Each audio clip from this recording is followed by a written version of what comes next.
यहाँ बहुजन महासम्मेलन है, अम्बेडकर महासम्मेलन है। बहुत दूर दराज से लोग चल आए हैं, लेकिन हमारे बीच में युवाओं की शान, युवाओं की धड़कन जितेंद्र राज मौजूद है, जो इलाहाबाद यूनिवर्सिटी के छात्र भी हैं। हम सीधे बातचीत करते हैं। लगभग 14 महीना बाद आप जेल से छूट करते हैं और लगातार युवाओं की बात करते हैं। हम सीधे बातचीत करते हैं। धन्यवाद आपको पत्रकार महोदय। 14 महीना आप जेल में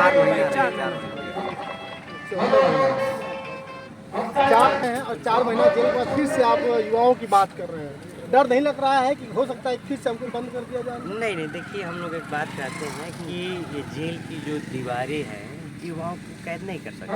आज बहुजन महासम्मेलन इस गाजीपुर की पावन धरती पर हो रहा है। ये बहुजन महासम्मेलन यही करे कि युवाओं की बात होनी चाहिए। बहुजन महासम्मेलन यही कह रहा है कि संविधान को धरातल पे उतार के बाबा साहब का जो कारवा था उसको आगे बढ़ाने की बात होनी चाहिए। और हम क्लियर कट बता देते हैं कि बाबा साहब के हम लोग वंशज हैं, डरने वाले नहीं है। जो नारा सुनते ना क्या, हम संघर्षों के आदी हैं और हम अम्बेडकर वादी हैं। तो हमने कहा कि जाके कहा दो चौकीदारों से, जाके कहा दो घुसखोरों और कप्तानों से, जाके कह दीजिए मोदी और योगी की सरकारों से, हम बढ़े हैं और बढ़ते रहेंगे इंकलाब और जय भीम के नारों से। पीछे हटने वाले नहीं है। जिस यूनिवर्सिटी के छात्र आप हैं, उसी यूनिवर्सिटी में डॉक्टर विक्रम जी हैं।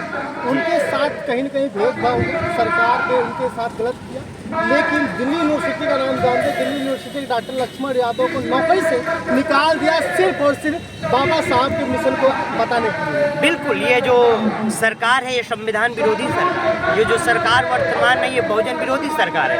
यह सरकार देखती है जो समानता की बात करेगा, जो हक उम्मीद की बात करेगा, जो युवाओं की रोजगार की बात करेगा, जो बाबा साहब के साथ पूरे बहुजन विरासत के मिशन को बढ़ाने की जो बात करेगा, यह सरकार उसको खत्म करने की बात करती है। उसी कड़ी में तो हमको 4 महीना जेल डाला गया। लेकिन बता दीजिए कि जेल जाने से हम लोग मजबूत ही होते हैं, पीछे नहीं होते। क्योंकि हम वो चिराग हम जहाँ रहेंगे वहाँ लहू जलाते रहेंगे, वहाँ दीपक जलाते रहेंगे।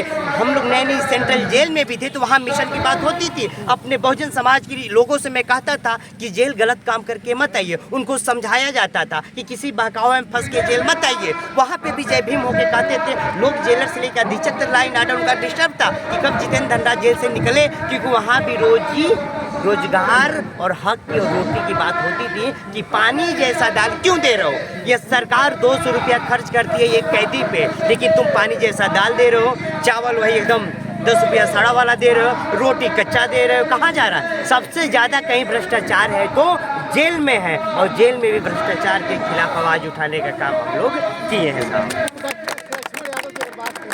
उनके साथ अगर भेदभाव हो रहा है तो क्या लग रहा है कि पूरे देश में ऐसा हो रहा हो?